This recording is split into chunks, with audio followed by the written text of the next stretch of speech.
Cooperativa Agricola Volpago offre carne fresca di prima qualità. Ci trovi a Volpago del Montello, Pieve del Grappa, Tre Baseleghe e presso lo spaccio del contadino a Dolo e Massanzago. Benvenuti al Meteo. Il nostro territorio continua ad essere interessato da una nuova fase instabile. Vediamo insieme il dettaglio di domenica 28 agosto. Sul Veneto avremo un'alternanza di nuvole e rasserenamenti. Aspettiamoci locali piogge intermittenti, dunque in vari momenti della giornata. Nella notte poi andrà via via migliorando. Temperature in lieve calo, minime tra 14 e 23 gradi, massime invece comprese tra i 27 e i 30 gradi all'incirca.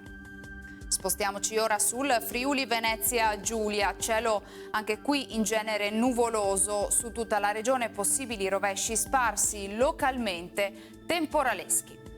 Temperature minime tra 18 e 23 gradi, massime sui 27 e 29 gradi. Non cambia la situazione se ci spostiamo sul Trentino Alto Adige, avremo tratti soleggiati e nubi anche fitte, associate a rovesci e temporali sparsi, specie a partire dal pomeriggio.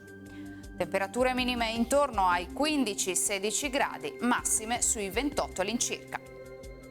Dal meteo per ora è tutto, vi auguro un buon proseguimento con Antenna 3.